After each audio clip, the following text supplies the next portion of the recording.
الله الرحمن الرحيم. السلام عليكم ورحمة الله وبركاته. إن الحمد لله نحمده ونستعينه ونستغفره ونعوذ بالله من شرور أنفسنا ومن سيئات أعمالنا. من يهده الله فلا مضل له ومن يضلل فلا هادي له. أشهد أن لا إله إلا الله وحده لا شريك له وأشهد أن محمدا عبده ورسوله صلى الله عليه وسلم. أما بعد، إخواني الكرام وأخواتي الكريمات rahimani wa rahimakumullah. Segala puji hanya milik Allah subhanahu wa ta'ala.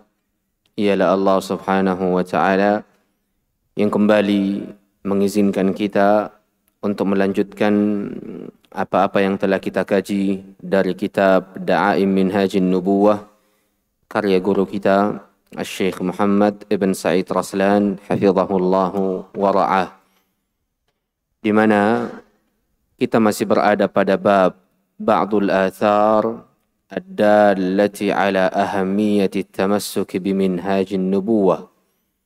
Lebih tepatnya kita berhenti pada ucapan Al-Khalifah Umar ibn Abdul Aziz dalam wasiah beliau bagaimana yang dikeluarkan oleh Al-Imam Abu Dawud dalam sunannya.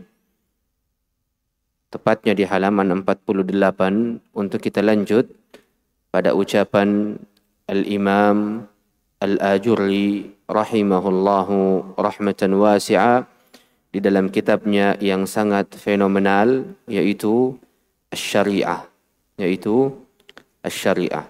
Tafadhal. Man yaqra? La ahad? Ma haddadna? Hayya iqra anta.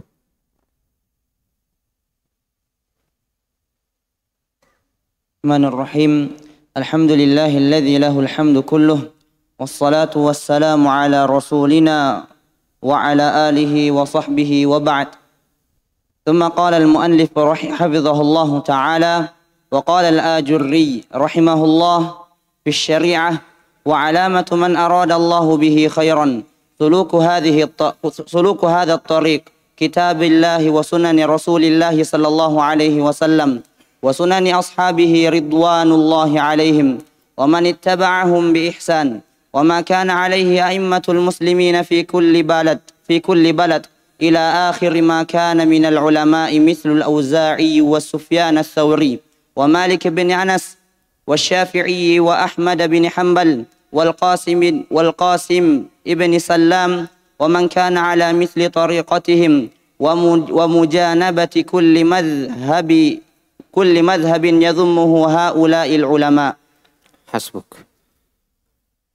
Berkata guru kita Syekh Muhammad ibn Sa'id Raslan hafizahullahu wa ra'ah menukilkan kepada kita ucapan Al-Imam Al-Ajurri rahimahullah dalam kitabnya Asy-Syari'ah. Kata beliau rahimahullah, alamatu man arada Allahu bihi khaira suluku hadha at-tariq. Tanda atau alamat orang-orang yang Allah subhanahu wa ta'ala inginkan kebaikan pada dirinya ialah dengan berjalan di atas jalan ini, dengan berjalan di atas metode ini, dengan berjalan di atas konsep ini. Konsepnya Rasulullah sallallahu alaihi wasallam, manhajnya Rasulullah sallallahu alaihi wasallam. Apa itu? Kitabillah, Al-Quran, wa sunani Rasulillah, sunnah Rasulullah, wa sunani ashabi, sunnahnya para sahabat Nabi, wa man ittaba'ahum bi ihsan, dan orang-orang yang mengikuti mereka dengan baik. Wa ma kana alaihi a'immatul muslimin fi kulli balad, dan apa-apa yang para imam dari imam-imam kaum muslimin sepakat di atasnya dalam setiap negara.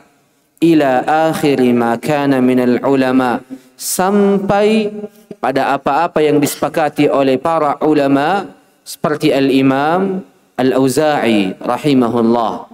Dan kita telah sedikit menjelaskan tentang biografi beliau. Begitupun dengan Al-Imam Sufyan Ats-Tsauri, kita telah menjelaskan sedikit biografi dari beliau. Wa Malik ibn Anas, beliau adalah imam Darul Hijrah, ma'ruf. Wa Syafi'i, ma'ruf. Wa Ahmad ibn Hanbalin, ma'ruf. Wal Qasim ibn Sallam, dan begitu juga dengan Al-Imam Qasim ibn Sallam. Siapa Al-Qasim ibn Sallam?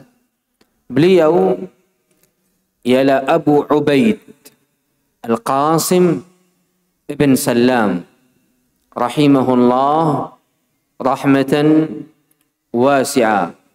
Beliau adalah seorang ulama yang dikenal dengan hadisnya, adabnya, fikihnya dan bahasanya. Beliaulah Al-Imam Abu Ubaid Al-Qasim ibn Sallam Al-Baghdadi rahimahullahu rahmatan wasi'ah. Beliau meninggal di kota Mekah, tepatnya di tahun 224 Hijriyah.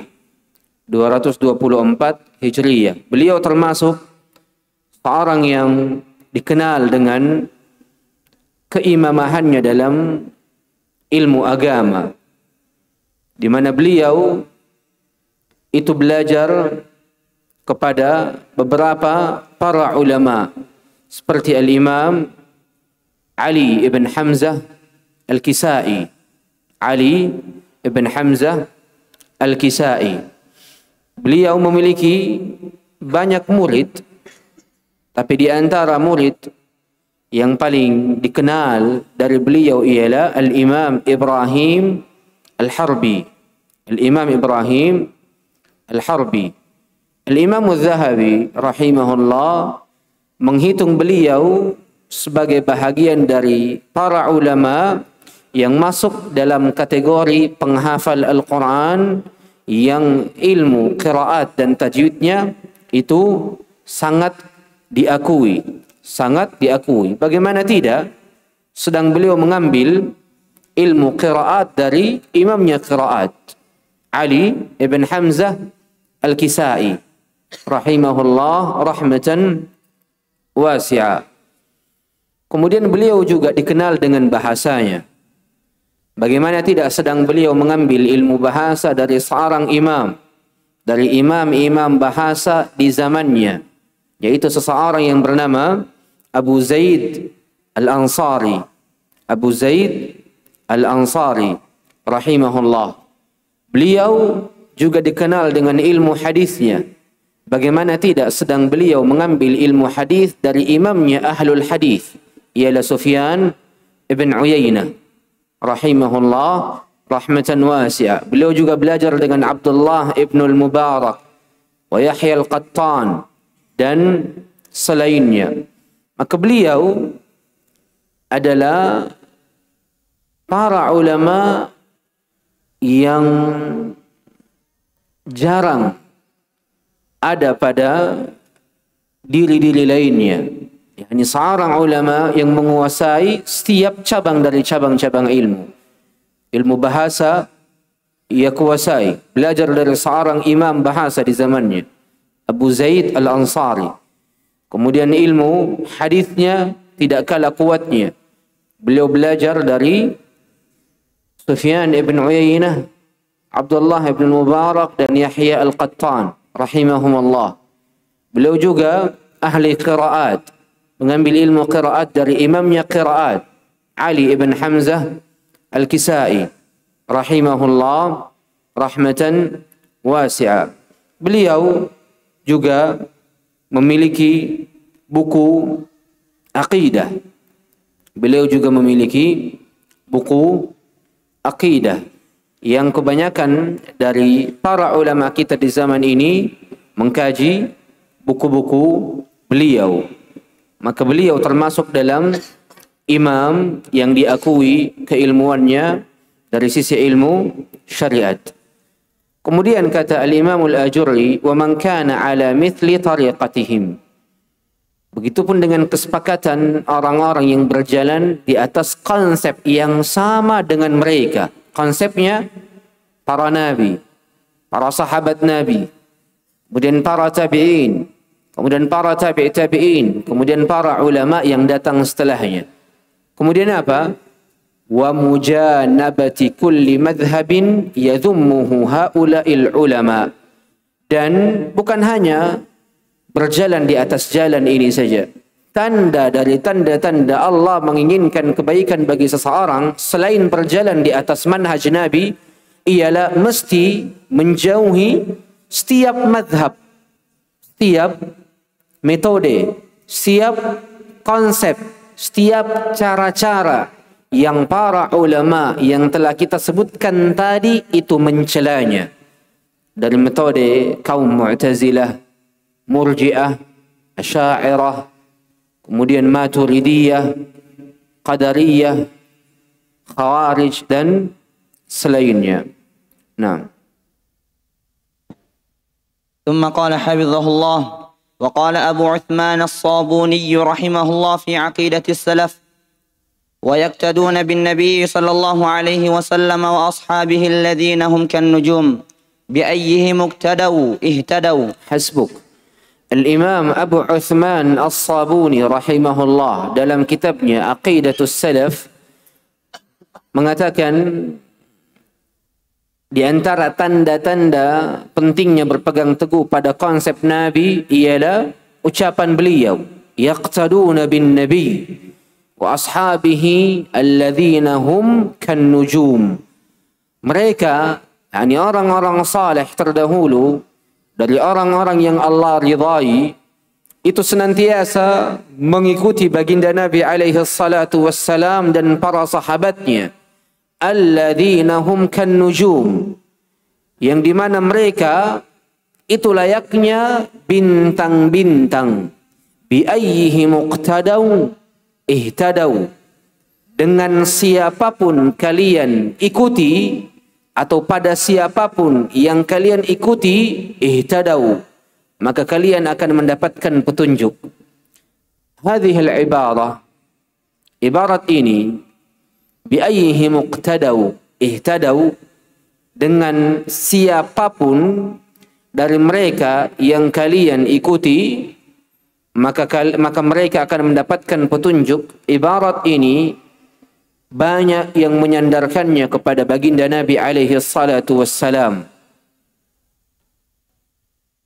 Banyak yang menyandarkannya kepada baginda Nabi alaihi salatu wassalam, di mana selalu sebahagian orang mengatakan qala Nabi sallallahu alaihi wasallam, baginda Nabi alaihi salatu wassalam bersabda, ashabi kan nujum, para sahabatku itu layaknya bintang-bintang.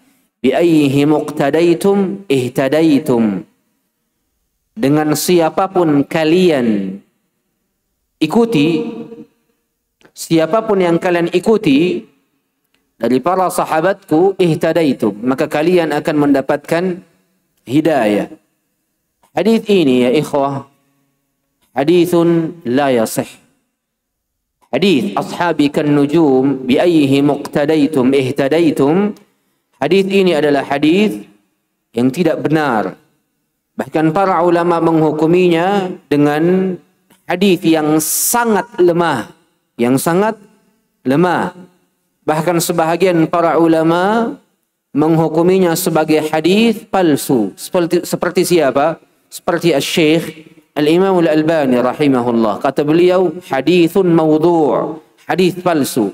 Bahkan Al-Imam Ahmad ibn Hanbal mengatakan, la yasihhu hadzal hadith.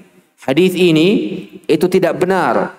Al-Imam Ibn Abdul Barr rahimahullah mengatakan, hadza isnadun la taqumu bihil hujjah. Sanad dari hadith ini tidak dapat hujjah, tidak dapat dijadikan sebagai hujjah.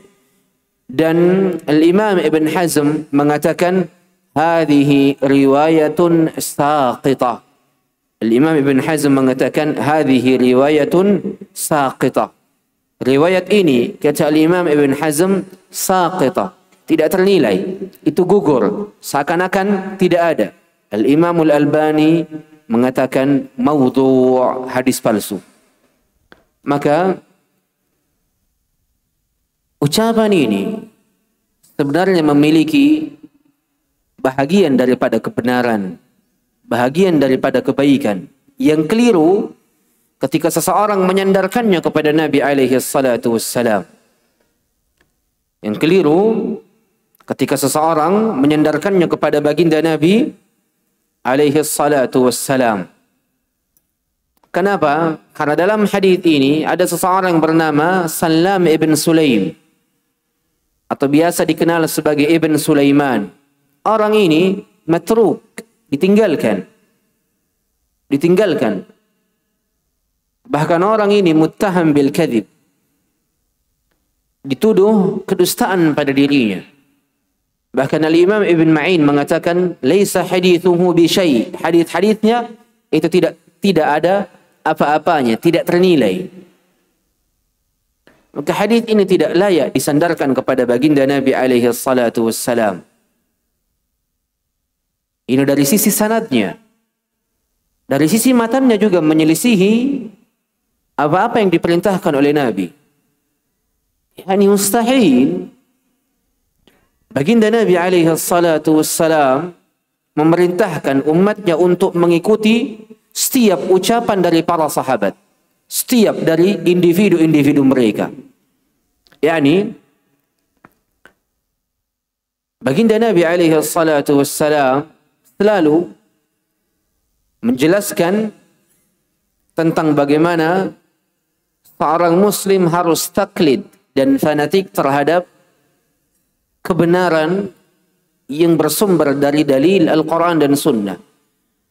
Adapun ucapan personal, bahkan ketika dirinya para sahabat menyelisihi dalil, maka uzur bagi dirinya dan tidak boleh mengambil pendapatnya.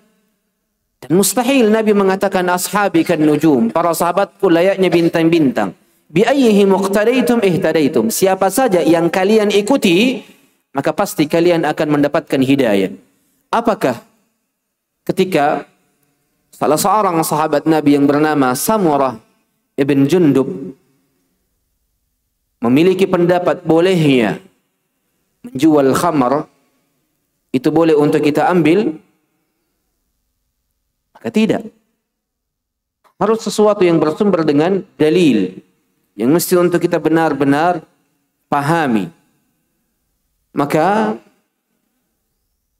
Al-Imam Ibn Hazm, orang yang paling mengkritik penyandaran ucapan ini kepada Nabi, kata beliau, minal muhal, di antara hal-hal yang sangat mustahil, Rasulullah memerintahkan umatnya untuk mengikuti setiap ucapan dari para sahabatnya. Sedangkan para sahabatnya sendiri kadang ada yang menghalalkan, kadang ada yang mengharamkan. Ini dari sisi para sahabat. Kadang ada yang menghalalkan, kadang pula ada yang mengharamkan. Tayyib, sekarang ketika ada dua para sahabat, yang satunya menghalalkan, yang satunya mengharamkan, bebas bagi umat Nabi alaihi salatu wassalam untuk mengambil petunjuk siapa saja yang ia inginkan dari para sahabat Nabi, atau tetap meneliti pendapat yang paling kuat dan pendapat yang paling mencocoki kebenaran. Tentunya tetap meneliti pendapat yang paling mencocoki kebenaran. Adapun pendapat yang lemah itu tidak kita ambil. Itu tidak kita ambil. Maka ucapan ini adalah ucapan yang keliru ketika dinisbatkan kepada baginda Nabi alaihi salatu wassalam. Tapi ucapan ini sejatinya memiliki bahagian dari kebaikan. Al-Imam As-Sabuni menginginkan ucapan ini bi ayyihi muqtadau ihtadau. Mereka, yakni Al-Imam As-Sabuni, hanya ingin menjelaskan tentang pentingnya para sahabat Nabi dalam syariat ini, dalam agama ini. Al-Imam As-Sabuni hanya ingin menjelaskan para sahabat Nabi qudwah lil muslimin. Para sahabat Nabi adalah teladan yang paling baik bagi kaum muslimin. Makanya ia mengatakan ini, bi ayyihi muqtadaw ihtadaw. Siapa saja yang mereka ikuti, maka mereka pasti akan mendapatkan petunjuk. Maka ini maksud dari As-Sabuni. Mereka, Al-Imam As-Sabuni menginginkan para sahabat Nabi adalah teladan terbaik bagi kaum muslimin. Adapun menjadikan ucapan ini sebagai dalil akan bebasnya manusia untuk memilah-milih pendapat, apatah lagi menyandarkan ucapan ini kepada Nabi, tentunya ini bahagian dari kedustaan yang kata Nabi alaihi salatu wassalam, man kadzdzaba alai muta'ammidan falyaq'ad maq'adahu minan nar. Barang siapa yang berdusta kepadaku atas namaku, maka hendaknya ia mempersiapkan dirinya untuk mengambil bahagian tempat dari dalam neraka. Fa nas'alullah as-salamata wal afiyah. Naam. ثم قال رحمه الله: ويقتدون بالسلف الصالحين من أئمة الدين وعلماء المسلمين ويتمسكون بما كانوا به متمسكين من الدين المتين والحق المبين. Maka mereka orang-orang saleh senantiasa mengikuti para salaf yang saleh dari imam-imam agama dan para ulama'nya kaum muslimin.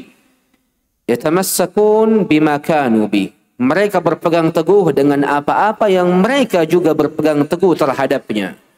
Mutamassikina minad dinil matin, berpegang teguh dari agama yang kuat, wal haqqil mubin, dan kebenaran yang nyata.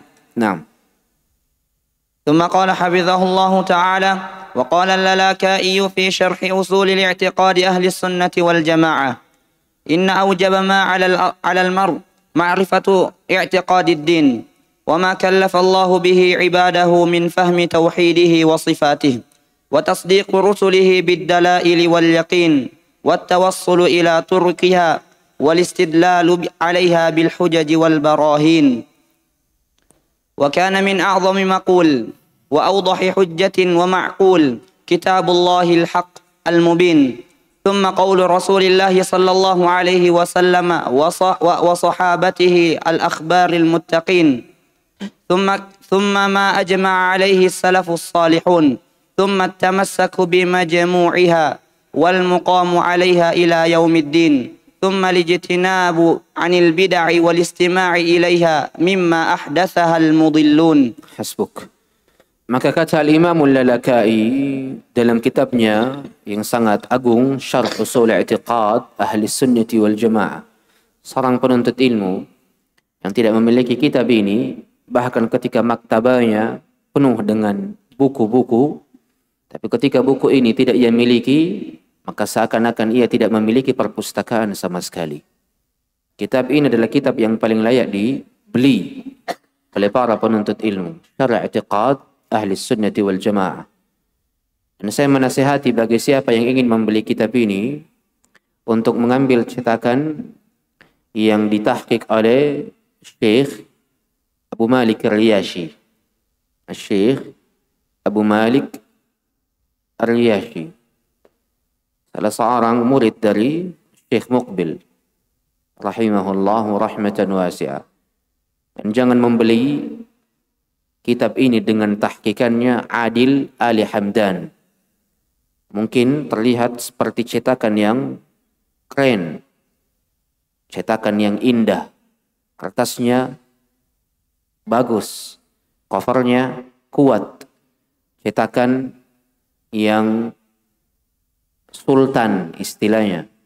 Tapi ketahuilah, pentahqiq yang bernama Adil Ali Hamdan ini seseorang yang muttaham bil irja'. Dia seseorang yang terkena dari virus-virus irja'. Bahkan Syekh Rabi' rahimahullah itu telah dari dulu lama mentahdzir dari orang ini yang bernama Adil Ali Hamdan. Buku-buku yang ia tahqiq jangan beli sedikit pun. Kalaupun terpaksa membelinya karena hanya itu cetakan yang ada contohnya, maka cukup baca matannya dan jangan baca ta'liknya. Jangan baca ta'liknya ataupun tahqiqnya, cukup baca matannya saja. Karena banyak dari para penuntut ilmu yang katanya berjalan di atas konsep ahlus sunnah, bahkan banyak dari para asatizah, nasallallahu as-salamata wal afiyah, yang belum mengetahui hakikat daripada orang ini, dengan bermudah-mudahan membeli cetakan-cetakan yang luksuri, yang sultan, yang bagus bentukannya, tapi enggan memperhatikan dari sisi pentahqiqnya siapa, apakah orang yang dikenal dengan amanah ilmiahnya, orang yang dikenal dengan konsep beragamanya ataukah tidak. Karena tolak ukur kebenaran bukan dari penampilan, tolak ukur benarnya buku bukan dari keindahannya, tapi tolak ukur kebenaran dan baiknya buku itu terdapat dalam isinya. Terdapat dalam isinya. Maka ketika seseorang membeli buku, jangan tertipu dengan covernya. Ini cetakan Beirut, bagus. Adapun yang lain ini cetakannya masih, kertasnya masih tipis. Bukan itu tolak ukur cara seseorang membeli. Karena ketahuilah, ma'rifatul kutub nisful ilm. Mengetahui cetakan-cetakan kitab itu setengah dari ilmu. Antum harus tahu itu. Jadi bukan hanya tentang Imamul Ajuri memiliki kitab yang bernama Asy-Syariah. Taib. Ketika engkau ingin membelinya, atau ketika engkau ingin mendownload PDF-nya, PDF yang mana, cetakan apa yang harus engkau baca, ini pun juga bahagian dari ilmu. Bahkan guru kami itu mengatakan ma'rifatu al-kutub nisful ilm. Mengetahui buku itu di mana dicetak, cetakan terbaiknya, pentahqiq terbaiknya, kemudian ta'liq terbaiknya, syarah terbaiknya, itu setengah daripada ilmu. Ini harus dipahami. Maka jikalau ada di antara para penuntut ilmu yang ingin membeli kitab ini, kami nasihatkan ambil cetakan yang ditahqiq oleh Syekh Abu Malik Ar-Riyashi, salah seorang dari murid Al-Imam Muqbil Ibn Hadi Al-Wadi'i, dan beliau juga salah seorang guru kami dalam ilmu hadis. Terkhusus beliau memiliki kajian-kajian online. Saat ini beliau mengkaji kitab Ar-Radd 'ala al-Jahmiyah karya Al-Imam Ad-Darimi rahimahullah. Beliau termasuk seorang syekh yang semangat dalam mengajarkan buku-buku akidah dan semangat dalam menegaskan dan mengekalkan konsep-konsep beragama yang sesuai dengan manhaj baginda Nabi alaihi salatu wassalam. Kata Imam Al-Lalakai rahimahullah, beliau mengatakan inna awjaba ma 'ala al-mar' ma'rifatu i'tiqadid din. Sungguh hal yang paling wajib atas diri seseorang ialah mengetahui dan meyakini pokok-pokok agama. Apa itu? Konsep Nabi, ilmu manhajiyah, tata cara beragama yang sesuai dengan konsep Nabi. Ini hal yang paling wajib atas diri seorang hamba. Wa ma kallafa Allahu bihi ibadahu min fahmi tauhidihi wa sifati. Dan apa-apa yang Allah tuntut pada diri seorang hamba dari memahami tauhid dan sifatnya. Di mana tauhid pun juga bahagian dari pokok-pokok agama. Maka ketahuilah hal yang paling pertama dan hal yang paling wajib atas diri seorang hamba ialah at-tauhid. Di mana tauhid ialah memahami pokok-pokok agama. Masuk dalam nilai-nilai pokok-pokok agama. Makanya para ulama senantiasa menjelaskan awwalu wajibin 'alal mar' at-tauhid. Hal yang paling wajib atau hal pertama yang paling wajib atas diri seorang hamba ialah at-tauhid, mentauhidkan Allah Subhanahu wa ta'ala. Kemudian wa tasdiqu rusulihi bid-dalail wal yaqin. Kemudian meyakini rasul-rasul Allah dengan dalil-dalil dan keyakinan. At-tawassulu ila turuqiha, dan sampai pada konsep-konsep mereka, wal istidlalu 'alaiha bil hujaj wal barahin, dan mengambil dalil-dalil di atasnya dengan hujjah dan bukti-bukti. Kemudian Al-Imam Al-Lalakai melanjutkan, wa kana min a'zami maqul wa awdahi hujjatin wa ma'qul kitabullahil haq al-mubin. Dan di antara ucapan-ucapan yang paling agung dan hujjah, dalil dan dalil akal yang paling jelas ialah Al-Quran yang di dalamnya ada kebenaran yang nyata. Kemudian qaulu Rasulillahi wa sahabatihi al-akhyaril muttaqin. Kemudian ucapan Rasulullah dan para sahabatnya yang terpilih dan orang-orang yang bertakwa. Kemudian apa? Ma ajma'a alaihi salafus salihun. Apa-apa yang disepakati oleh para salafus salih. Kemudian apa? At-tamassuku bimajmu'iha. Kemudian berpegang teguh dengan keseluruhannya. Wal maqamu 'alaiha wal muqamu 'alaiha ila yaumiddin, dan senantiasa berdiri di atasnya sampai hari kiamat. Tsummal ijtinabu 'anil bid'ah, kemudian meninggalkan kebid'ahan, wal istima'i 'ilaiha, dan meninggalkan mendengarkan kebid'ahan, mimma ahdatsaha al mudhillun, dari apa-apa yang ditampakkan dan dibuat-buat oleh orang-orang yang sesat. Ini konsep beragama yang dijelaskan oleh Al-Imam Al-Lalakai rahimahullah. Naam. ثم قال حفظه الله: فهذه الوصايا الموروثة المتبوعة والآثار المحفوظة المنقولة وطرائق الحق المسلوكة والدلائل اللائحة المشهورة والحجج الباهرة المنصورة التي عملت عليها الصحابة والتابعون ومن بعدهم من خاصة الناس وعامتهم من المسلمين، واعتقدوها حجة فيما بينهم وبين الله رب العالمين. ثم من اقتدى بهم من الأئمة المهتدين واقتفى آثارهم من المتبعين واجتهد في سلوك سبيل المتقين وكان مع الذين اتقوا والذين هم محسنون. Allahu Akbar. Lihat bagaimana Al-Imam Al-Lalakai menjelaskan hadhihi al-wasaya al-mawruthatul matbu'ah. Ini adalah wasiat-wasiat yang terwariskan dan senantiasa diikuti. Wal atharul mahfudhatul manqula, dan athar-athar yang terjaga dan ternukilkan dari zaman ke zaman. Apa itu? A'zamu maqul wa awdahi hujjatin wa ma'qul kitabullah al-haqqul mubin. Thumma qawlu Rasulillahi wa sahabatihi al-akhyaril muttaqin. Kemudian kesepakatan para salaf. Kemudian berpegang teguh dengan keseluruhannya dan berdiri di atasnya sampai hari kiamat, dan meninggalkan kebid'ahan dan meninggalkan mendengarkan kebid'ahan dari apa-apa yang dibuat-buat oleh orang-orang yang sesat. Ini adalah wasiat yang terwariskan dari zaman ke zaman. Wasiat yang diikuti dari zaman ke zaman. Athar, ucapan-ucapan, jejak-jejak yang terjaga dan ternukilkan dari zaman ke zaman. Wa tara'iqul haqqil masluka, dan metode-metode kebenaran yang senantiasa dijalani, ditapaki dari zaman ke zaman. Waddalailul laihatul masyhura, dan dalil-dalil yang bercahaya dan dikenal dari zaman ke zaman.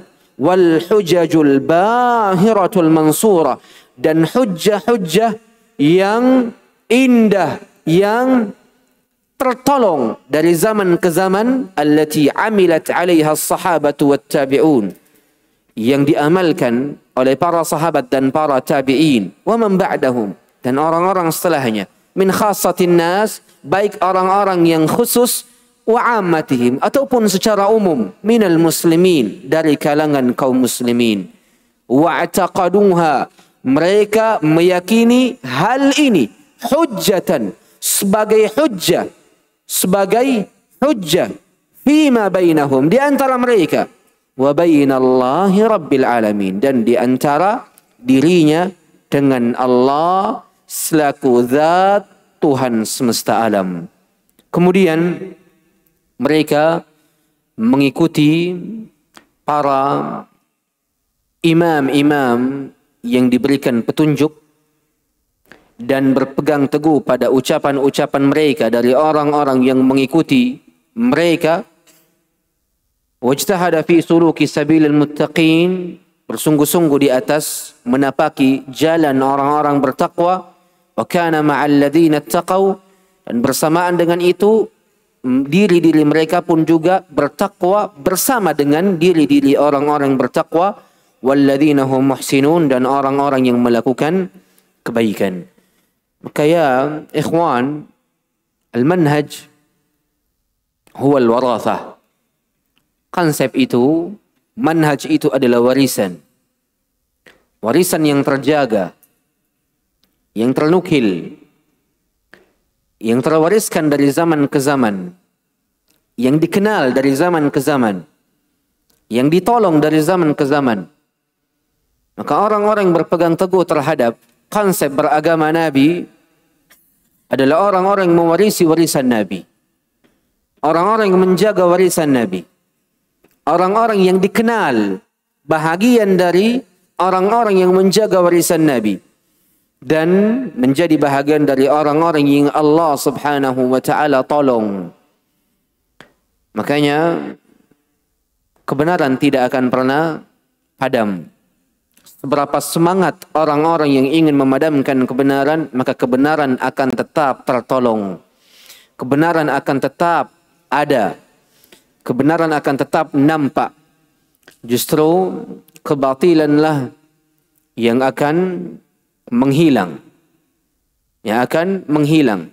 Kebatilanlah yang tidak akan pernah kekal. Adapun kebenaran, maka ia adalah sesuatu yang kekal, yang telah Allah subhanahu wa ta'ala takdirkan kekekalannya di dalam kehidupan dunia ini. Nah.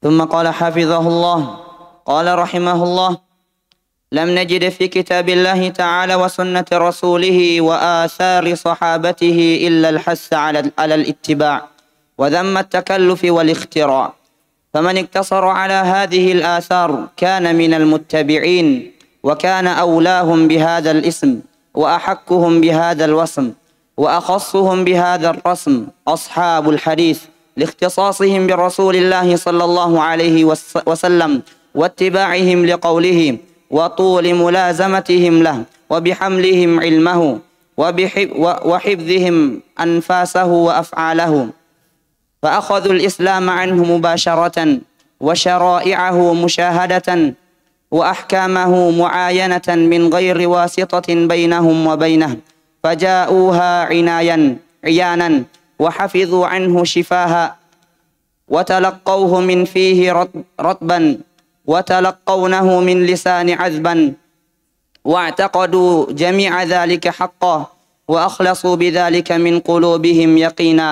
Ahsantum. Kemudian Imam Al-Lalakai melanjutkan dengan mengatakan, kami tidak mendapati di dalam Al-Quran dan di dalam sunnah Rasulullah dan ucapan-ucapan para sahabatnya melainkan al-hath ala al-ittiba', melainkan motivasi, semangat, dorongan kepada ittiba', mengikuti kebenaran. Wa dhammat takallufi wal ikhtira', dan celaan terhadap sikap berlebih-lebihan, sikap ekstrim, wal ikhtira', dan celaan terhadap membuat sesuatu yang baru, membuat sesuatu yang tidak ada contohnya. Seluruh yang ada dalam Al-Quran, sunnah Nabi, ucapan para salaf, cuma ada dua ini. Entah pujian bagi orang-orang yang mengikuti kebenaran, entah celaan bagi orang-orang yang menyelisihi kebenaran. Makanya at-takalluf itu ialah orang-orang yang dibenci oleh Allah dan dibenci oleh Rasulullah. Bahkan baginda Nabi alaihi salatu wassalam bersabda dalam sebuah hadis, "Inna min ahabbikum ilai Aqrabikum minni majlisan yawmal qiyamah ahasinuhum akhlaqa. Wa inna abghadakum ilayya wa ab'adakum minni yawmal qiyamah ath-thartharun al-mutashaddiqun al-mutafayyihiqun. Ini ucapan dari Nabi alaihi salatu wassalam. Sungguh dari orang-orang yang paling aku cintai dan orang-orang yang paling dekat denganku di hari kiamat kelak ialah orang-orang yang paling baik akhlaknya. Dan orang-orang yang paling aku benci dan orang yang paling jauh majlisnya dari majlisku di hari kiamat kelak ialah ath-thartharun. Orang-orang yang terlalu banyak bicara, berlebihan. Al-mutashaddiqun. Orang-orang yang memang memiliki sikap takalluf yang berlebihan. Maka ath-tharthar itu man yuksirul kalam takallufa. Orang yang paling banyak bicaranya dan berlebihan dari sisi berbicara.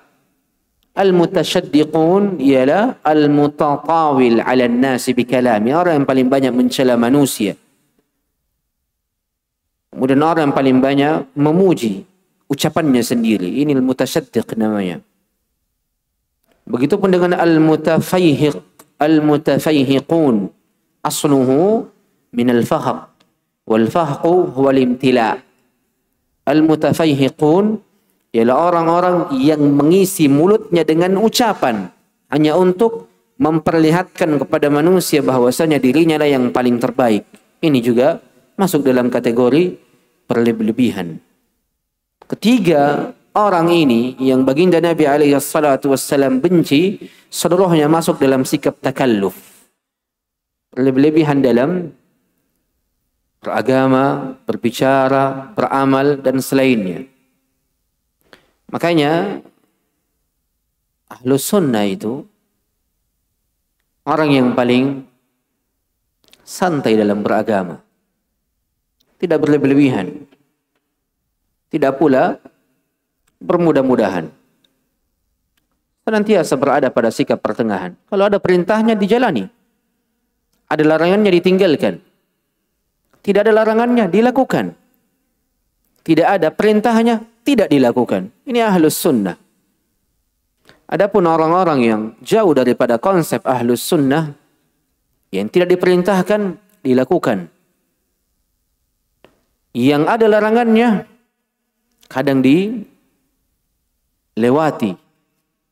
Maka ini orang-orang yang tidak paham cara beragama. Makanya para ulama sepakat mengatakan siapa yang ketika beragama masih mendapati adanya kesulitan pada dirinya, maka hendaknya ia mengintrospeksi dirinya. Apakah ia telah benar-benar mengikuti agama yang benar atau tidak?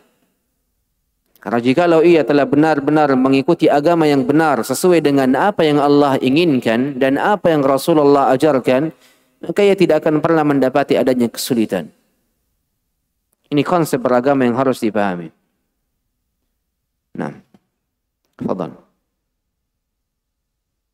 ثم قال رحمه الله وقال رحمه الله فهلم الآن إلى تدين فهذا دين أخذ أوله عن رسول الله صلى الله عليه وسلم مشافهة لم يشبه لبس ولا شبهة ثم نقلها العدول عن العدول من غير تحامل ولا ميل ثم الكافة عن الكافة والصافة عن الصافة والجماعة عن الجماعة أخذ كف بكف وتمسك خلف بسلف كالحروف يتلو بعضها بعضا وتتسك أخراها على أولاها رصفا ونظما. ممتاز. الله أكبر. أنا لم أترجم القبل. لم أترجم صح؟ طيب. Al-Imam Al-Lalaka'i dalam halaman ke-50 mengatakan man iqtasara ala hadhihi al-athar kana min al-muttabi'in. Barang siapa yang mencukupkan diri dengan athar-athar yang datang dari Rasulullah dan para sahabatnya, kana minal muttabi'in, maka ia tergolong sebagai orang-orang yang mengikuti orang-orang saleh sebelumnya. Wa kana awlahum bihadzal ism. Mereka adalah orang yang paling layak dengan nama ini. Wa ahaqqahum bihadzal ism. Orang yang paling berhak atas nama ini. Wa akhassahum bihadzal rasm. Dan orang yang paling khusus dalam tulisan ini. Apa itu? Ashabul hadis. Mereka lah orang yang paling layak dikatakan ashabul hadis. Kenapa? Liikhtisasihim bi Rasulillah. Karena diri-diri mereka senantiasa memiliki hubungan khusus dengan Rasulullah. Wattiba'ihim liqauli. Mengikuti ucapan Rasulullah. Wa tuli mulazamatihim lahu. Dan lamanya mulazamah kepada Rasulullah. Wa bihamlihim ilmah. Dengan membawa ilmu Rasulullah. Wa hifdhihim anfasa. Dan menjaga nafas-nafas Rasulullah dan amalan serta perbuatan-perbuatan Rasulullah. Fa'akhadul Islam anhu mubasharatan. Mereka mengambil Islam dari Rasulullah secara langsung. Wa syara'i'ahu musyahadatan. Dan mengambil syariat-syariat Rasulullah secara nampak dan terlihat. yakni mengambil dan menyaksikan syariat-syariat itu turun. Ini maksudnya. Wa ahkamahu mu'ayanatan min ghairi wasitatin bainahum wa bainah. Dan mengambil hukum-hukumnya secara langsung tanpa adanya penengah antara diri-diri mereka dan diri Rasulullah. Faja'uha iyana wa hafidhu anhu shifaha wa talaqqawhu min fihi ratba wa talaqqanuhu min lisanihi adba wa i'taqadu jami'a dhalika haqqa. Allahu akbar. Ini masuk dalam ilmu balaghah. Seluruh akhirannya itu sama. Sehingga tentunya para penuntut ilmu itu tetap dan jangan sampai tidak mempelajari ilmu balaghah. Kata penulis, Syekh Raslan menukilkan kepada kita ucapan Al-Lalaka'i, faja'uha iyana. Mereka datang dengan hal itu semua iyana, secara hakikat. Wa hafidhu anhu shifaha, dan mereka menjaganya shifaha dengan lisan-lisan mereka. Wa talaqqawhu min fihi ratba, dan mereka senantiasa mengucapkan dari mulut-mulut mereka layaknya rutab. Layaknya rutab. Rutab itu kurma yang manis. Wa talaqqanuhu min lisanihi adba, dan mereka senantiasa mentalqinkan dari lisannya layaknya garam. Wa i'taqadu jami'a dhalika haqqa, dan senantiasa meyakini hal tersebut seluruhnya dengan kebenaran secara hakikat. Wa akhlasu bidzalika min qulubihim yaqina, dan mereka senantiasa mengikhlaskan dari hati-hati mereka keyakinan mereka pada apa-apa yang telah mereka ambil dari Rasulullah sallallahu alaihi wasallam. Makanya kata penulis setelahnya, hadza dinun, inilah agama, ukhidha awwaluhu an Rasulillah, diambil hal pertamanya dari Rasulullah, musyafahatan, dari mulut ke mulut. Lam yashubhu labsun wala syubha, tidak ada yang mengotorinya dengan syubhat. Lam yashubhu labsun, tidak ada talbis yang menutupinya, wala syubha. Thumma naqalaha al-udul anil udul, kemudian orang yang adil menukilkannya dari orang yang adil. Min ghairi tahamulin wala mail, tanpa ada sikap tahamul, takalluf, wala mail, dan tanpa ada sikap bosan. Thumma al-kaffatu anil kaffah, kemudian setelah dari adil ke adil muncul dari kafa ke kafa, orang yang sempurna dari orang yang sempurna. Wasafatu anis safa, orang yang murni dari orang yang murni. Wal jama'atu anil jama'ah, dari jama'ah kemudian ke jama'ah. Akhdha kaffin bi kaff, layaknya mengambil dari satu tangan ke tangan yang lainnya.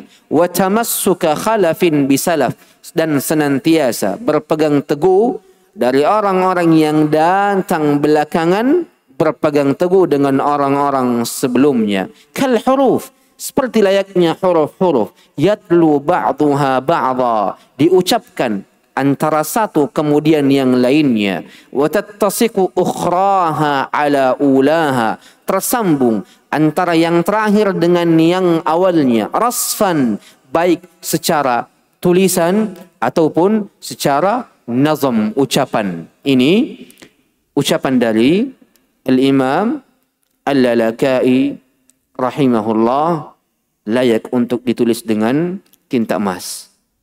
Rahimahullah wa rahmatan wasi'ah. Naam. Tafadhal. ثم قال حفظه الله وقال رحمه الله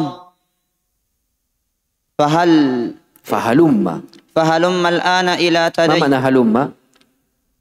تعال atau hati atau indam, bergabunglah. Tamam. Halumma jarra, halumma jarra itu selainnya, tapi halumma yakni indam, ta'al atau hati. Halumma al-ana ila tadayyunil muttabi'in.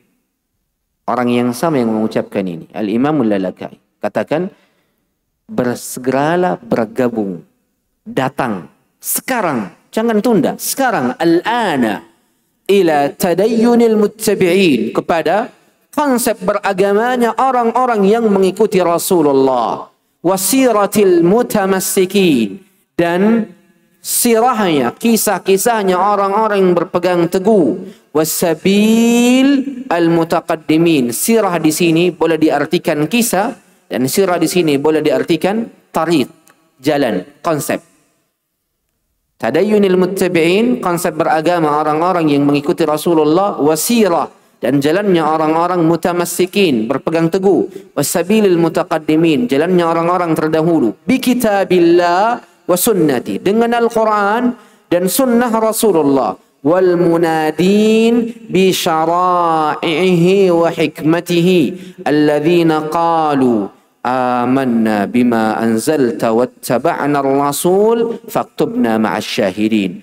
Wa tanakkabu ibta'idu ihdharu, tanakkabu ibta'idu ihdharu, jauhilah dan berhati-hatilah, sabilal mukadzibin, jalannya orang-orang yang mendustakan sifat-sifat Allah dan mendustakan tauhid Allah, keesaan Allah. Fattakhadhu kitaballahi imama, mereka mengambil Al-Quran sebagai imam, pemandu, pemimpin. Wa ayatihi furqana, mengambil ayat-ayatnya sebagai pembeda antara kebenaran dan kebatilan. Wa nasabul haqqa baina a'yunihim iyana, mereka meletakkan kebenaran di hadapan mata-mata mereka secara hakikat. Wa sunana rasulillahi junnatan wa silaha, dan mereka meletakkan sunnah-sunnah Rasulullah seperti tameng dan pedang-pedang. Wattakhadhu turuqaha minhaja, mereka para salaf mengambil jalan-jalan yang diambil oleh Rasulullah sebagai konsep beragama dan manhaj yang ia tekuni. Waja'aluha burhana, kemudian mereka menjadikannya sebagai dalil, sebagai penjelas. Faluqqu al-hikmah, sehingga mereka mendapatkan dan bertemu hikmah. Wa wuqu min syarril hawa wal bid'ah, dan dijaga dari keburukan hawa nafsu dan kebid'ahan.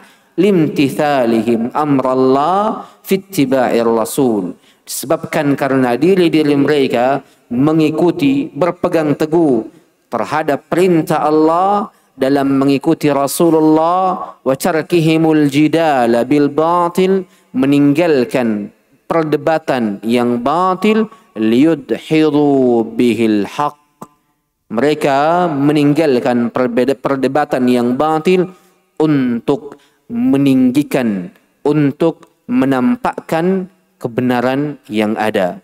Kemudian kata Al-Imamul Lalaka'i menutup ucapannya, afwan, Kemudian kata guru kita Asy-Syaikh Raslan hafizahullah, wa ma zalal ulama min a'immati sunnati jilan ba'da jil yad'una ila ittiba'i salafis salih wal iqtida'i bihim wa suluki tariqatihim wa suluki tariqihim wa ittiba'i atharihim. Dan masih senantiasa para ulama kita dari imam-imam ahli sunnah dari generasi kepada generasi selanjutnya mengajak kepada ittiba'is salaf, mengajak kepada mengikuti konsep beragama para salafus salih, wal iqtida'i bihim, dan mencocoki mereka dalam segala sisi, wasuruqi tariqatihim, dan menapaki jalan-jalan mereka, wattiba'i atharihim, dan mengikuti jejak-jejak mereka.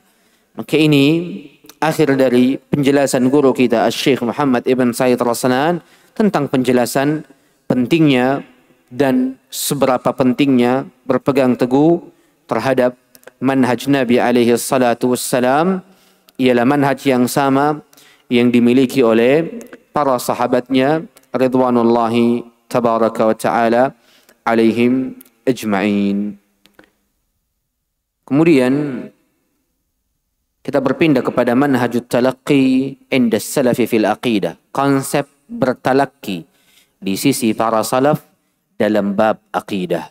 Dalam bab aqidah. Nah. Tafadhal.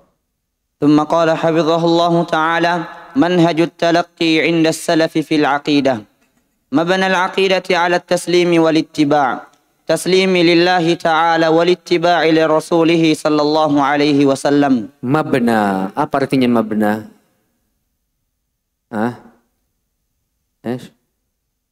Dibangun. Taib, ada yang lain? Usul. Mabna al-aqidah. Apa maknanya mabna al-aqidah? Saya mau tahu dari antum semua bagaimana cara menerjemahkan yang benar. Mabna al-aqidah. Apa artinya mabna al-aqidah? Aqidah dibangun. Aqidah dibangun. Kalau aqidah dibangun, tubna al-aqidah. Alaysa kadzalik?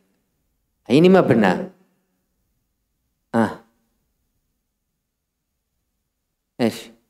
Kalau mabna bahasa Indonesianya apa? La. Bana yabni membangun. Dibangun yubna atau bunia. Itu dibangun. Tapi mabna bangunan. Alis kadzalik. Malakum la tatakallamun. Mabna bangunan. Taib, mabna al-aqidah. Kalau orang yang baru menerjemahkan akan menerjemahkan bangunan akidah, kan begitu.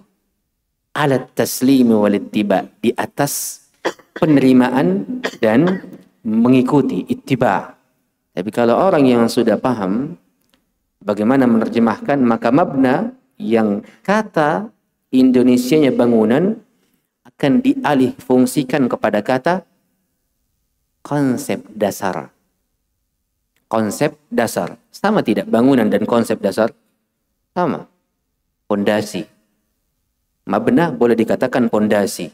Mabna boleh dikatakan bangunan. Mabna boleh dikatakan dasar atau konsep dasar. Sehingga pilihlah ucapan yang mana yang paling mencocoki pendengar dari pendengar kalian agar lebih memahami apa yang diinginkan oleh penulis di sini. Mabna al-aqidah, yakni dasar akidah, pokok akidah ataupun konsep dasar akidah dibangun ala taslimi wal ittiba, di atas penerimaan at-taslim wal ittiba, dan mengikuti. Apa makna at-taslim, penerimaan di sini? Penulis menjelaskan at-taslim lillah, benar-benar menerima seluruhnya untuk Allah, wal ittiba li Rasulillah, dan mengikuti Rasulullah sallallahu alaihi wasallam. Taib. Qala Az-Zuhri. ثم قال حفظه الله قال الزهري من الله الرسالة وعلى الرسول البلاغ وعلينا التسليم. Ini kaidah dan manhaj talaqqi inda salaf dalam ilmu aqidah. Ketika ada orang yang datang dengan ilmu filsafat, yang datang dengan makna-makna yang baru, Al-Quran tidak datang dengannya dan sunnah tidak datang menjelaskannya, maka cukup berdalil dengan ucapan Al-Imam Az-Zuhri. Kata beliau, minallahir risalah. Risalah ini, agama ini, tuntunan ini dari Allah. Wa 'ala rasul al-bala. Adapun atas diri para rasul itu menyampaikan. Wa 'alaina, atas diri kita at-taslim, menerima. Risalah berasal dari Allah. Kewajiban Rasulullah menyampaikan dan kewajiban kita at-taslim. Maka jikalau Allah Azza wa Jalla mengatakan Allahu 'alal arsy istawa, minallah ar-risalah wa 'alal rasul al-balagh. Allahu 'alal arsy istawa wa 'alaina at-taslim. Kewajiban kita meyakini dan menerima Allahu 'alal arsy istawa, tanpa mentakwil, apatah lagi mengingkari. Nasallallahu as-salamata wal afiyah. Nah. ثم قال حفظه الله: وفهم السلف عند أهل السنة والجماعة هو الحجة، وهو القول الفصل في مسائل الاعتقاد وغيرها، لأنهم خيار الأمة وأعلمها وأتقاها. وقد أمرنا الله عز وجل وأمرنا رسوله صلى الله عليه وسلم بالاقتداء بهم والرجوع إليهم وتوعد من اتبع غير سبيلهم. Kemudian kata penulis, fahmus salaf, pemahaman para salaf, inda ahli sunnati wal jamaah, di sisi ahli sunnati wal jamaah, huwal hujjah, adalah hujjah, wa huwal qawlul fasl fi masail al-i'tiqad wa ghairiha. Ucapan dan pemahaman para salaf adalah ucapan yang menjelaskan masalah-masalah i'tiqad dan selainnya. Al-qawl al-fasl, ucapan yang mendetailkan seluruh permasalahan agar permasalahan itu lebih dipahami. Penulis ingin menjelaskan pemahaman para salaf adalah tolak ukurnya. Tolak ukur kebenaran itu datang. Li'annahum khiyarul ummah, karena para salaf adalah umat yang terpilih, orang-orang terpilih, wa a'lamuha, dan orang yang paling berilmu, wa atqaha, dan orang yang paling bertakwa. Wa qad amarana Allah, dan sungguh Allah telah perintahkan kita, bahkan Rasulullah telah perintahkan kita bil iqtida'i bihim, untuk mengikuti mereka dari sisi amalan saja atau pemahaman, mengikuti mereka dari tiga sisi, ucapan, amalan, dan keyakinan. Wa ruju'i ilaihim, dan kembali kepada mereka. وتوعد man ittaba'a ghaira sabilihim, dan Allah berikan ancaman bagi orang-orang yang mengikuti jalan selain dari jalan mereka. Nah. Fadal. قال حفظه الله تعالى: ومنهج السلف في العقيدة هو الأعلم وأسلم وأحكم. Hasbuk. Manhajus salaf fil aqidah, dalam bab aqidah, al-a'lam huwa al-a'lam, adalah yang paling berilmu, wal aslam, yang paling selamat, wal ahkam, dan paling hikmah. Mengapa manhaj salaf adalah manhaj yang paling selamat, paling hikmah, dan paling berilmu? Karena mereka adalah manhaj dan pemahaman yang bersumber dari Al-Quran dan Sunnah. Yang kata Allah di dalam Al-Quran, la ya'tihil batilu min bayni yadayhi, tidak akan ada kebatilan yang mendatangi kebenaran. Al-Quran baik dari segala sisinya, bukan seperti orang-orang Asy'ariyah belakangan ini dan orang-orang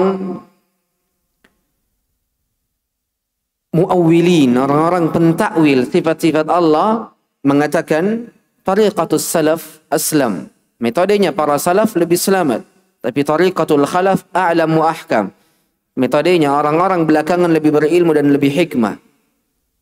Ini ucapan yang sempat kita bantah pada pertemuan-pertemuan sebelumnya, dan harus untuk benar-benar dipahami bahwasanya ucapan ini ucapan batil yang mengandung nilai-nilai kekufuran.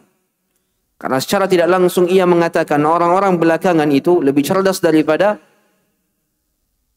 para sahabat Nabi. Dan mencela para sahabat Nabi adalah kemunafikan yang mungkin akan mengarah kepada nifaq akbar, kemunafikan yang besar. Dan ucapan yang mengatakan metode orang-orang belakangan itu lebih berilmu dan lebih hikmah daripada metode para salaf, ini memiliki celaan terhadap Rasulullah. Kenapa? Karena secara tidak langsung ia mengatakan metodenya para salaf, yakni para sahabat, itu tidak lebih berilmu dan tidak lebih hikmah daripada metode orang-orang belakangan. Dan ini celaan terhadap Rasulullah yang telah mendidik para sahabatnya. Maka memiliki nilai-nilai kekufuran. Sehingga mesti untuk benar-benar dipahami hal ini. Konsep salaf itu dibangun di atas Al-Quran dan Sunnah. Dibangun di atas ilmu dan sikap pertengahan. Adapun konsep-konsep belakangan belum tentu demikian. Kemudian kebenaran itu cuma satu. Tidak bercabang. Kebenaran itu cuma satu. Maka jikalau engkau mengatakan konsep salaf lebih selamat, tapi konsep khalaf itu lebih berilmu dan lebih hikmah, muncul pertanyaan yang lain. Kalau begitu, kebenaran terletak di mana? Kalau begitu, kebenaran terletak di mana? Kalau engkau katakan konsepnya salaf aslam lebih selamat dan konsepnya khalaf lebih berilmu dan lebih hikmah, muncul pertanyaan selanjutnya. Kalau begitu, kebenaran terletak di sisi yang mana? Kalau ia katakan di sisi salaf, maka ia telah membantah dirinya sendiri. Kalau ia mengatakan di sisi khalaf, maka ia telah mencela Allah dan Rasulnya yang telah memuji para salaf. Yang kedua-duanya adalah keburukan bagi mereka. Nah, sekali lagi, al-haq wahid.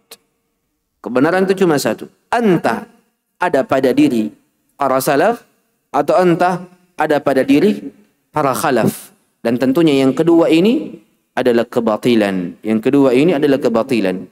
Yang benar itu adalah para salaf. Kenapa? Karena Allah telah memuji mereka dan Rasulullah telah memuji mereka.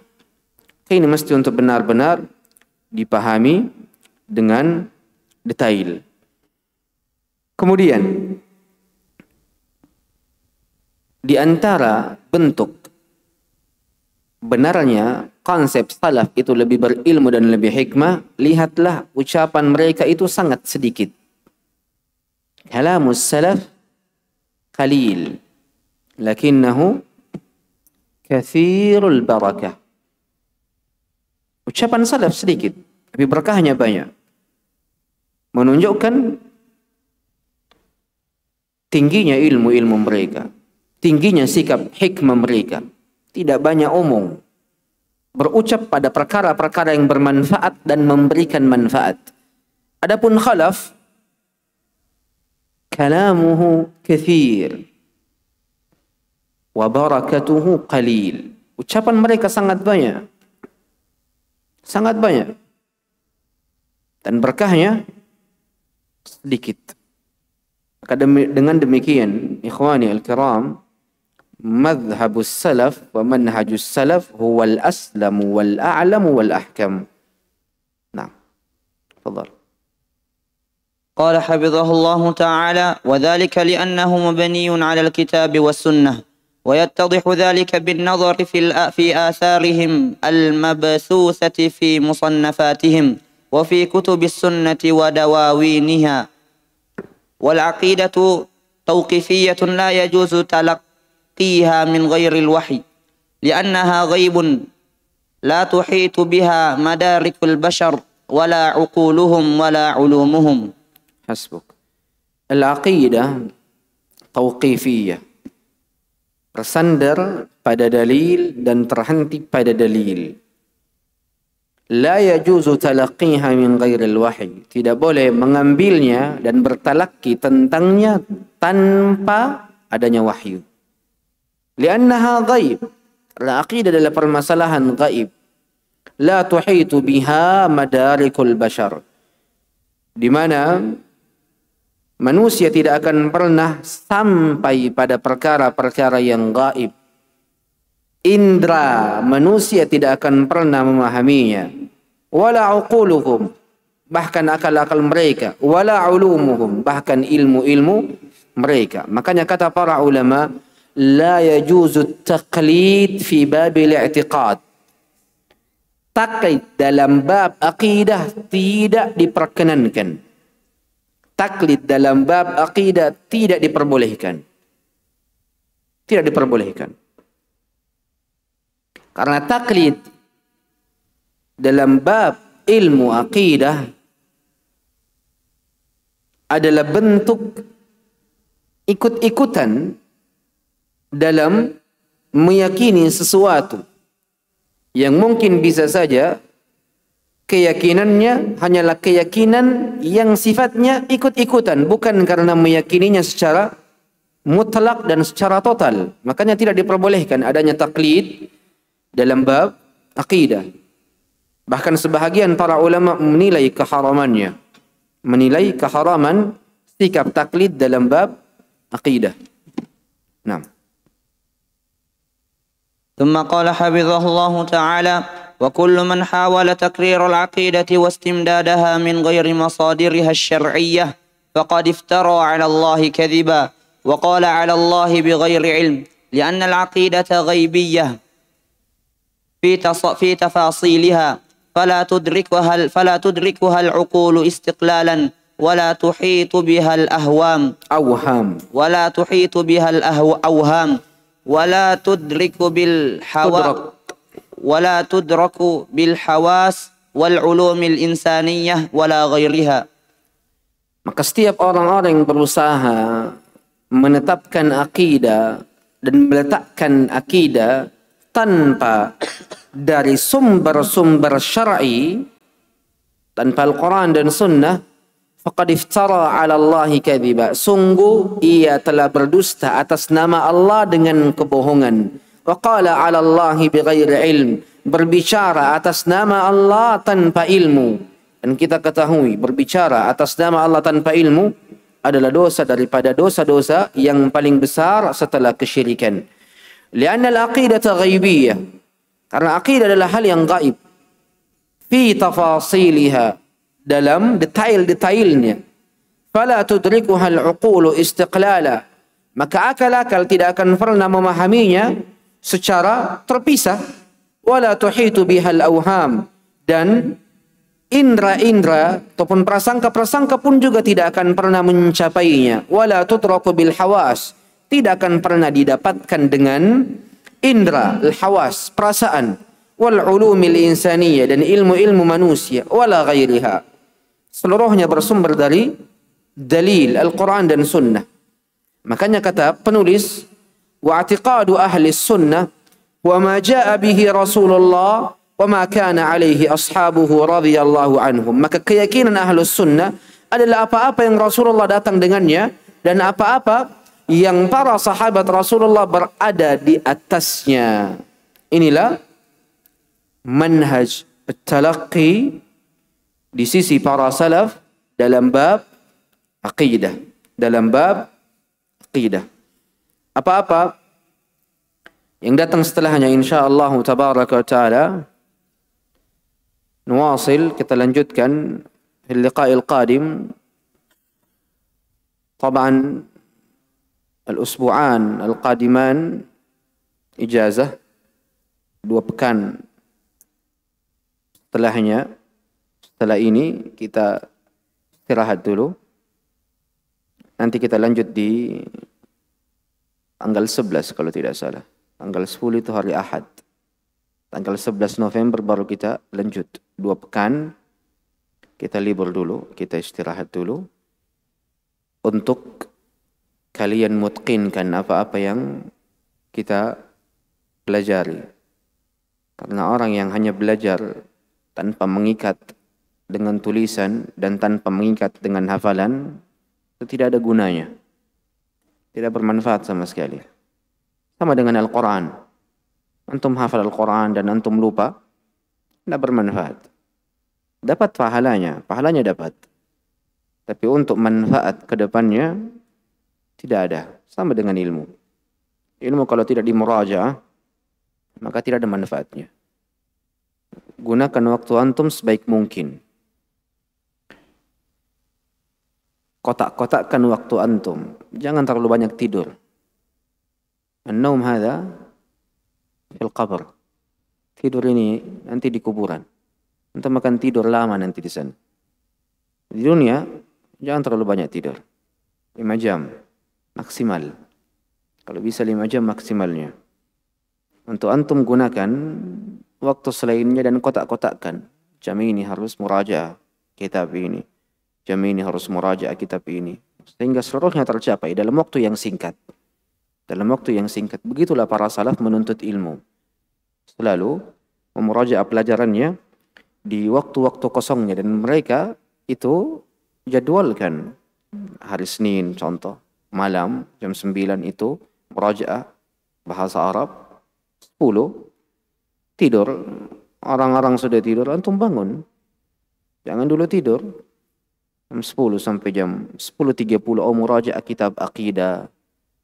Tayyib, tidur sampai jam 12 atau sampai jam 1, nanti jam 1 lagi bangun, kemudian murajaah kitab ini. Maka kotak-kotakkan agar tidak ada yang terluput. Karena ingat, al-ilmu nuqtah. Ilmu itu cuma satu titik. Ilmu itu cuma satu titik, bersumber dari Al-Quran dan Sunnah seluruhnya.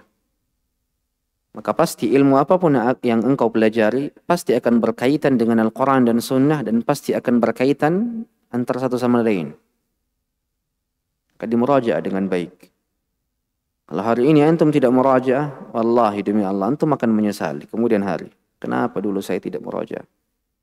Dan bagi orang-orang yang telah mempersiapkan dirinya untuk qiyaman, antum qiyaman bukan untuk belajar awal lagi. Antum belajar di Yaman untuk melanjutkan pelajaran antum.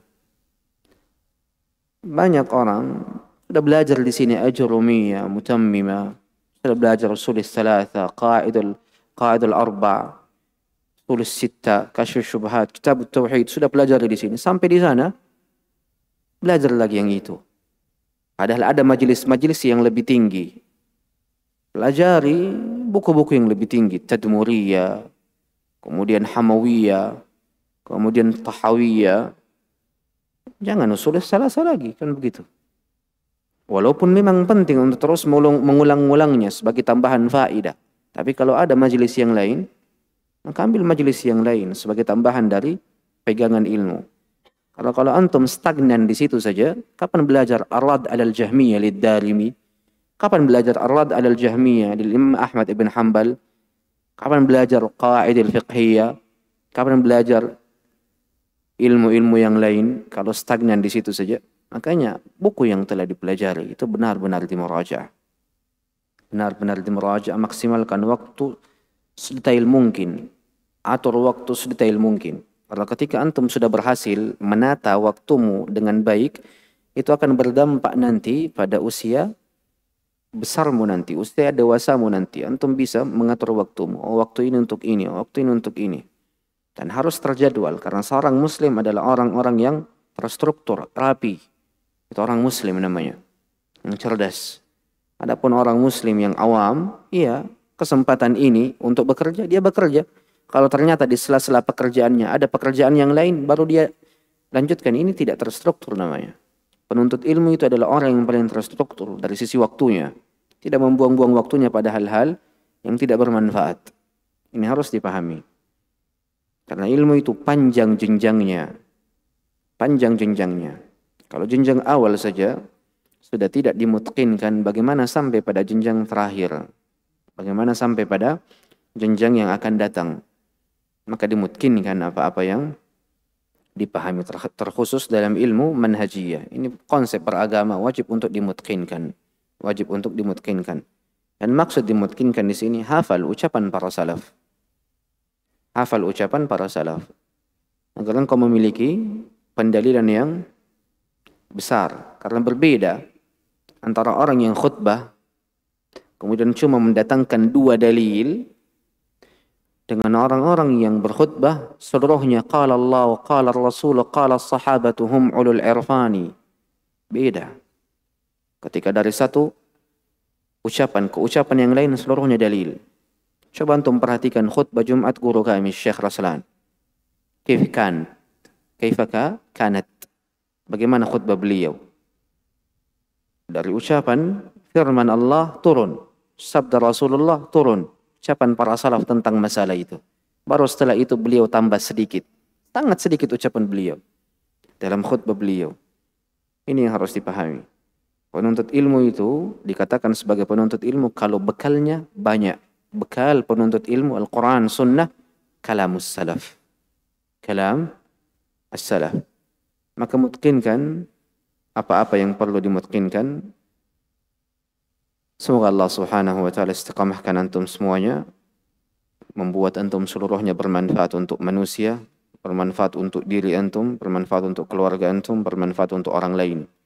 Maksimalkan waktu dari sekarang. Ingat, ilmu tidak berkaitan dengan umur. Ilmu tidak berkaitan dengan umur. Ilmu itu ialah pemberian yang Allah berikan kepada diri seseorang. Tidak berkaitan sama sekali dengan umur. Syekhul Islam Ibn Taimiyah yufti wa kana umruhu 18. Ibn Taimiyah telah mengeluarkan fatwa, telah memberikan fatwa, telah duduk di kursi fatwa. Umur beliau berapa? 18 tahun. Maka ilmu itu tidak berkaitan sama sekali dengan umur. Seluruhnya tentang cara berpikir. Seluruhnya tentang cara menata waktu. Seluruhnya tentang cara mengontrol kegiatan-kegiatan keseharianmu. Karena ketika engkau benar-benar fokus pada titik ilmu, mustahil engkau tidak memilikinya. Innallaha la yudhi'u ajral muhsinin. Allah tidak mungkin meninggalkan, menyia-nyiakan pahalanya orang-orang yang berbuat baik. Pahalanya saja tidak tertinggal, apatah lagi usahanya. Pasti Allah Azza wa Jalla akan berikan sedikit banyaknya dari apa-apa yang ia harapkan. Maka sekali lagi ilmu tidak berkaitan dengan umur. Tuntutlah ilmu dari awal dan tidak berkaitan dengan umurmu. Oh, umurku masih 15 tahun, berarti saya masih pada tahap ajrumiyah. Tidak. Ilmu ini pemberian. Kalau antum sudah pahami ajrumiyah, bahkan ketika umurmu 15 tahun, antum layak pada kitab-kitab yang lebih di atas. Ini mesti untuk dipahami.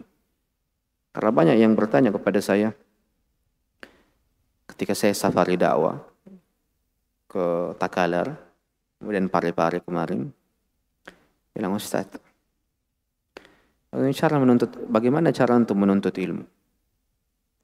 Saya bilang, seperti para penuntut ilmu pada umumnya. Apa itu, Ustaz? Antum tidur 4 jam. Jangan lebih. Penuntut, apa artinya penuntut? Lebih daripada pencari. Pencari itu sekedar. Tapi kalau penuntut memang ia cari sampai dapat baru berhenti. Nah, itu penuntut namanya. Makanya kalau ada yang meminta atau yang menuntut kebenaran, ia tidak akan pernah berhenti sampai ia mendapatkan kebenaran itu. Itu namanya menuntut. Tapi kalau mencari, ya dicari. Kalau dapat, dapat. Kalau tidak, tidak. Itu namanya pencari. Tapi kalau penuntut memang maksimal waktunya itu untuk ilmu. Untuk ilmu. Maka maksimalkan. Antum ini pada umur-umur emas. Pada umur-umur emas. Jangan sia-siakan dengan banyak nongkrong. Ataupun banyak melakukan hal-hal yang tidak berfaedah. Dari awal maksimalkan. Agar usia antum 23 tahun, 25 tahun, 27 tahun, antum sudah bisa memberikan fatwa. Antum bisa menjawab pertanyaan. Tidak mesti mengarang sebuah buku. Kebanyakan karangan buku di zaman ini, kopas. Oh iya pas. Di kopas ucapannya Ibn Utsaimin, dibuat dalam karyanya, kemudian Al-Muallif Al-Faqir ila Afwi Rabbih. Orang yang fakir terhadap maaf dari Tuhannya. Syekh Al-Fulani Al-Fulani. Padahal kalau kita buka, ini kopas dari Kitab Tauhid Al-Qaulul Mufid Syekh Utsaimin. Dan itu banyak terjadi pada orang-orang di Timur Tengah yang telah mendapatkan gelar syekh hanya karena menjadi seorang murid dari seorang ulama. Banyak. Subhanallah. Wa adhkuru ismah. Saya sebutkan namanya. Khalid Al-Juhani. Tilmid Wahid Abdissalam Bali. Sururi Misri. Khariji. Wahid Abdissalam Bali. Syekh Raslan hadzarahu. Mentahdir beliau. Bagaimana tidak? Orang ini keluar ketika Presiden Mursi digulingkan. Ini presiden yang benar digulingkan. Sehingga ia tidak lagi memegang kekuasaan. Apa akidah Ahlus Sunnah pada pemimpin yang menggulingkan? Wujubus sam'i wa ta'ah. Wajib mendengar dan taat kepadanya kalau memang sudah memegang kekuasaan. Bukan karena kita ridha. Tapi mimbab apa? Mimbab menjaga darah-darah kaum muslimin agar tidak tertumpah. Ini orang keluar di lapangan namanya Maidan Rab'ah. Maidan yang keempat, distrik keempat. Ada lapangan luas di sana. Berdiri, katanya Salafi. Berdiri dengan orang-orang yang berpartai. Berdiri dengan orang-orang berpartai. Berdiri dengan orang-orang Asy'ariyah. Berdiri dengan orang-orang Sufi. Katanya Salafi. Katanya Salafi, kok seperti ini? Kemudian dia mengatakan apa? Ya ummatal Islam, wahai umat Islam, Malaikat Jibril sedang turun bersama kami. Malaikat Jibril sedang turun bersama kami. Hada haq. Makanya kata Syekh Raslan, hadar rajul Syekhul Afarid. Ini orang, Wahid Abdissalam Bali, adalah gurunya para ifrit. Siapa ifrit? Rajanya iblis. Kenapa bisa dikatakan gurunya para ifrit? Karena orang ini gemar meruqyah. Gemar meruqyah, bahkan dikatakan ruqyah internasional. Peruqyah internasional. Apa faedah menjadi peruqyah internasional kemudian konsepnya keliru? Konsep beragamanya menyelisihi Rasulullah alaihi salatu wassalam. Mereka punya murid. Namanya Khalid Al-Juhani. Kitabnya lebih dari 50. Sudah hampir 100 mungkin. Antum coba buka satu. Antum pun juga bisa mungkin membuatnya. Tinggal banyak menelaah buku. Ambil, letakkan. Ambil, letakkan. Selesai. Syarah kitab Tauhidnya itu sangat mirip dengan syarah kitab Tauhid lil Utsaimin rahimahullah. Apa faedah dari seperti ini? La faedah. Dan saya pernah duduk bersama dengan dirinya. Saya duduk menuntut ilmu di hadapannya. Ketika kali itu masih jahil. Belum mampu membedakan ahlus sunnatul haq wa ahlus sunnah al-musyabbah bil haq. Kama qala. Maka saya duduk di hadapannya, mendengarkan ucapan-ucapannya, seluruhnya hak. Tapi ketika fitnah datang, baru nampak. Makanya benar ucapan para salaf, fitnah penyingkap setiap hakikat. Dan begitu seluruh orang-orang yang musyabbah bil haq. Orang-orang yang katanya salafi, orang-orang yang katanya ahlus sunnah, antum duduk di kajiannya, seluruhnya hak. Bahkan ketika pembahasan wujubus sam'i wa ta'ah li ulatil umur, itu hak. Tapi kapan nampak kebatilannya? Ketika fitnah datang. Oh, dia ikut demo. Oh, dia ikut mencoblos. Alhamdulillah, tangan ini belum pernah menyentuh tinta coblos. Alhamdulillah, semoga Allah Azza wa Jalla menjaganya. Kenapa? La darura, tidak ada hal yang darurat. Bahkan saya pernah duduk dengan beberapa ikhwah. Anehnya berdalil dengan Ustadz senior. Ustadz fulan qala bijawazih. Boleh mencoblos Ustadz. Ustadz fulan yang ngomong, dalilnya nih. Saya bilang, saya tidak beragama dengan pendapat fulan. Atini dalil Quran was sunnah. Kasih saya dalil dalam Quran was sunnah. Kemudian dia bilang, ya Ustadz, coblos ini wasail. Alaysa kadzalik? Wal wasail hukumnya tidak satu, sesuai dengan keadaan, sesuai dengan maslahat dan mafsadat. Saya tanya, wa aina al-maslahah allati taquluha? Di mana maslahat yang engkau bicarakan yang kita harus masuk? Katanya, Prabowo begini. Katanya Ganjar begini. Anies saja yang baik. Tayyib, sekarang. Hadha dhann wala yaqin? Dhann. Wadh-dhunun la tuqbal fi syariah. Prasangka-prasangka tidak boleh dijadikan sebagai dalil di dalam syariat. Kapan itu menjadi dalil? Ketika seseorang yakin. Kok sekarang masih prasangka engkau menjadikannya sebagai sesuatu yang karenanya engkau mengatakan ada maslahat di situ? Alhamdulillah. Pilihannya tidak naik. Jadinya apa? Sudah banting manhaj. Kesal kedua kalinya karena pilihannya tidak naik. Saya bilang, begitulah orang-orang yang musyabbah bil haq. Yang orang-orang yang tidak teguh pada pendiriannya. Kapan seseorang boleh mencoblos? Ketika dua calon. Satu calon laki-laki, satunya perempuan. Karena kata Nabi SAW, tidak beruntung sebuah kaum yang dipimpin oleh wanita.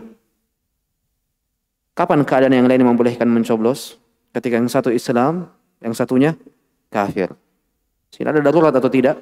Darurat. Antum mau dipimpin oleh seorang kafir? Tidak, masuk. Tapi sampai saat ini ada darurat itu? Tidak ada. Lantas apa yang mendorong antum untuk masuk? Maka hukum mencoblos ya ikhwan, itu tidak mutlak haram. Dia masuk ke dalam ranah apa? Usail. Sesuai dengan maslahat dan mafsadat. Tapi tidak juga dikatakan boleh secara mutlak. Hukum asalnya apa? Haram. Kapan hukum asal ini keluar? Ketika hal darurat datang. Hukum asal itu kita keluar darinya. Tapi kalau tidak, maka tetap ada hukum asal. Ini mesti untuk dipahami. Ini cara beragama yang benar. Quran Sunnah, ma ajma' alaihi salaful ummah. Bukan ucapan fulan. Bahkan sesenior apapun dirinya. Bahkan sebesar apapun dirinya. Jangan pernah taklid. Talib ilm. Antum penuntut ilmu. Itu bedanya antum dengan orang awam. Itu bedanya antum dengan orang awam. Ketika Ustadz fulan telah mengatakan A, disitulah tugas antum untuk meneliti, untuk mencari apakah memang ini pendapat yang paling benar atau masih ada pendapat yang lain, dan pendapat yang lain ini justru yang lebih kuat. Itu tugas para penuntut ilmu. Bukan condong dan bukan taklid pada ustadznya. Adapun ustadz mengajarkan, ini mengajarkan bukan memberikan kepada kalian hasil, tapi memberikan kalian kuncinya. Kunci ini antum pegang, kemudian antum buka sendiri pintunya sehingga keluar hasil untuk dirimu sendiri. Makanya sekali lagi kita katakan, jikalau engkau adalah seorang murid dari Ustadz fulan dan engkau mengatakan engkau adalah seorang salafi, tapi engkau tidak memiliki satu pendapat pun yang menyelisihi gurumu, maka yakinilah engkau sejatinya hanyalah seorang muqallid. Engkau hanyalah seorang muqallid. Harus ada satu pendapat yang engkau selisihi gurumu. Karena tidak mungkin ada satu orang yang kebenaran seluruhnya berkumpul pada dirinya. Tidak mungkin. Kecuali Rasulullah. Pasti ada pada diri seorang ustaz. Kesalahan ada pada dirinya. Ketergelinciran ada pada dirinya. Atau pendapat yang lemah, ia pegang sebagai pendapatnya. Pasti. Tidak mungkin seluruh kebenaran ada pada dirinya. Makanya tidak boleh taklid kepada Ibn Taimiyah, kemudian Ibn Utsaimin, Ibn Baz, dan selainnya. Karena diyakini, pasti mereka ini pun juga memiliki pendapat yang ia pegang, padahal pendapat itu adalah pendapat yang lemah. Maka tugas penuntut ilmu untuk menelaahnya, untuk menyelisihinya ketika pendapatnya adalah pendapat yang keliru. Contoh kasusnya Ibn Taimiyah ketika menjelaskan tentang bab at-tasalsul bil hawadits. At-tasalsul bil hawadits. Apa itu tasalsul? Terjadi sebuah perkara yang berkesinambungan tentang bagaimana awal mula bumi ini tercipta. Ibn Taimiyah tergelincir di bab itu. Al-Imam Al-Albani mengkritisinya. Yang lebih parah, adanya orang-orang yang taklid pada Ibn Taimiyah dengan mengatakan, man lam yaqul biqaul Ibn Taimiyah fi mas'alati tasalsul bil hawadits fahuwa mubtadi'. Siapa yang tidak mengatakan ucapan Ibn Taimiyah dalam bab tasalsul bil hawadits, maka ia adalah seorang mubtadi. Sekarang kita tanyakan pada dirinya, Al-Imam Al-Albani mubtadi'? La. Maka kita ketahui Ibn Taimiyah keliru di sini. Maka itu saja, kita jaga muruahnya, kita jaga dirinya, kita jaga ilmunya, bukan hanya karena satu kesalahan kita tinggalkan secara mutlak. Tidak demikian. Beginilah hasil dari pemikiran atau penuntut ilmu yang belajar konsep beragama. Tidak bermudah-mudahan meninggalkan satu orang ustadz karena ustadz yang lain membantah dirinya. Tidak. Ada konsep yang harus kita pegang. Ada konsep yang harus kita pegang. Semoga Allah Subhanahu wa taala memberikan taufik pada semuanya. Dan antum harus berprinsip. Prinsiplah yang akan membedakan antum dengan yang lainnya. Prinsiplah yang akan membedakan antum dengan yang lainnya. Jadikan pijakan kaki antum itu layaknya sebuah bangunan yang besar yang tidak ada seorang pun yang mampu memindahkannya kecuali diri antum sendiri. Mau seluruh manusia memaksa antum untuk berpendapat A, tapi selama dirimu bukan pendapat itu yang engkau inginkan, maka tidak mungkin orang mampu untuk mengubahmu. Itu penuntut ilmu yang berprinsip. Dengan demikian antum insyaallah akan berbeda dengan yang lainnya. Maka ini yang harus diperhatikan. Dengan tetap menghormati pendapat-pendapat ustadz-ustadz kita yang lebih dahulu menapaki dan menjejaki jalan dakwah ini. Menghormati, bukan taklid dan sikap fanatik. Ini mesti untuk dipahami. Tamam? Hal min soal? Tidak ada? Aman? Soal? Kita tutup dengan doa kafaratul majlis. Subhanakallahumma hamdik. Asyhadu an la ilaha illa anta astaghfiruka wa atubu ilaik. Assalamualaikum warahmatullahi wabarakatuh.